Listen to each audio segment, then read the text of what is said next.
8:17 exactly. You with me, Julie Ali, on News and Views. And our first interview for this morning is with Dr. Imran Keeka. He is the DA KZN Spokesperson on Education. Salaam alaikum to you. Welcome to the program. And did I get it right this time, your designation? Alhamdulillah. Assalamu alaikum. How are you? Are you keeping well? Alhamdulillah, with your duas. Nice to have you back on the show. And this time around, obviously, we're going to be talking about issues impacting on our children, their schooling, and the way forward. Now, I understand that you guys, DA in KZN, welcome the announcement by the Minister of Basic Education of gazetted changes to government's original plan instructing all primary school learners to return to school on the 2nd of August 2021. Do you believe that the schools will be ready in terms of social distancing? In fact, I'm going to ask you to unpack what those issues are that parents and possibly even you as the DA are very, very concerned about. But do you believe that this is the right way to go? So, Sister Julie, what we welcoming the departure from that. So initially, the minister had gazetted that all primary school learners must come back to school as of the beginning of this term. It means all the grade R's to the grade 7s had to be back in schools, and also in special schools, or from grade R to grade 12, we all expected to be back in school. So what happened was last week we went to visit schools. We visited several schools all over the province. All members of the legislature went out to visit schools in every one of the educational districts in KwaZulu-Natal. And the observation that I had made together with my colleagues, particularly of the DA caucus, was that primary schools were certainly not ready to accept all learners back all the time. So the reasons that we had, had that view was there was not enough room for physical distancing. There were no additional classrooms. There were no desk separators. One school that I visited in the morning, we noticed immediately there was no hand sanitizer. The thermometers in some schools were not working, and the list went on. And we also know that in the vast majority of schools in KwaZulu-Natal, that's primary schools, the classes are overcrowded anyway. That was when they were not, when we were not under the state of disaster. That means in one school, for example, in the Dundee area, the Umzinyati district, we know that there's a school there that when we were not under lockdown rules, there were 115 learners stuffed into one single class. Sure. And we know that the average in many classrooms, especially the rural areas, there's 30 to 40 learners, sometimes 50 learners in a classroom. So it's impossible under those conditions to have, full-time return of learners safely. So we made a statement last week that we cannot agree with this. And so when the minister gazetted that those schools that are not safe to operate under those same conditions may continue what is called a rotational system or a platooning system that parents have now become accustomed to, which is they don't have to go to school every day. There's a specific timetable. So it is that we are welcoming and proposing. Okay, let me ask you two questions then. Firstly, on the issue around rotational, how feasible is that? And does that not then impact on the teacher in terms of accommodating, different classes at different times of the day or every second day? And are you also saying that there are certain schools or those schools who are fully functional and ready in terms of social distancing, sanitizing, PPE, etc., screens, smaller classes, that they are good to go and they have been given the green light to go ahead? So to the last question first, yes, those schools that are ready, that have everything in place, we find very often our private schools are very ready. They have been doing it already, and if they have everything in place, then they may continue. And the same applies to any government school that believes that can do so safely. The provision in the Gazette is that they may do so. However, for the vast majority of schools, the minister requires that the school makes an application through its district office up to the head of Department of Education in the province, and that may be granted.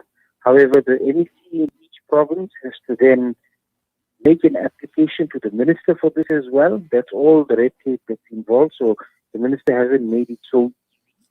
And then there must be a plan in the place where the NEC in each province then reports to the minister every 2 weeks as to how they will achieve, ensuring that all the learners return. In KwaZulu-Natal, we know that the department doesn't have money. So until the end of the pandemic, I think that in KwaZulu-Natal, this system will continue. As to whether it is the ideal system, of course it's not. The thing is that it does make the classroom environment very difficult. However, the department has shown over the last many months, starting last year, that they did indeed put together a curriculum recovery plan, and that curriculum recovery plan has shown to have worked. And so where he's producing results and where he's conducive, it's working. Okay, and the answer to the rotational learning, I'm wondering if there's an impact on teachers, perhaps. Look, I think my own interaction with some of the teachers that get along well enough to share some of the information with me, it's never an ideal situation because, of course, they would want their learners to be in the class and getting along with things as smoothly as they always did, instead of having to repeat the same thing to the next group of learners that came in. This is what, like one teacher said, it's the new normal, we've got to get used to it, we get on with it. So it's not the ideal situation. Teachers have adapted, learners have adapted, and inshallah, Allah Ta'ala will take us out of Ameen. In due course. We must, implement the non-pharmaceutical measures of masking, washing hands, sanitizing, and so on, our physical distance. And then, of course, teachers in the education sector have been provided with the opportunity to vaccinate.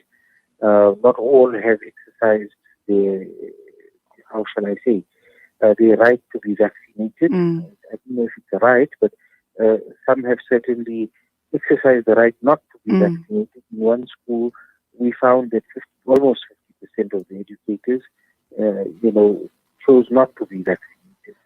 We are, inshallah, in a future program, we're going to be looking at the issue around people who refuse to vaccinate, the impact or the danger to people in their working, the closed environments. But that's for another discussion.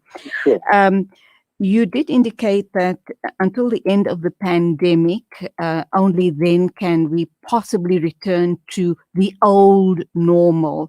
But in terms of the current riots in KZN, were any schools damaged, and how far, if so, how far does that set us back in terms of our children's schooling? So in total in KwaZulu-Natal, 137 schools, the official report that we received, were damaged, but there are reports of other minor damages coming in. Of the 137 schools, 3 have been totally gutted. Oh, no. They've been burned to the ground. Others have had varying degrees from, broken windows, stolen equipment, stolen textbooks, stationery, and so on, even furniture. So it has varied greatly. Those schools that were gutted, alternate arrangements have been made very quickly to have all those learners in other schools temporarily, whilst mobile classrooms may then be provided at those locations to ensure that the learners get there. As far as the other things go, that will take a long time. Schools receive what is called a norm and standard. So there is money that is given to schools to ensure that they run on a day-to-day basis per learner. So that means that the number of learners in the school in KZN, that figure is far less than the national norm and standard. Each learner is allocated just over 1,000, I think it's 1,200 rand, thereabouts. And in KZN, they receive a significantly less amount.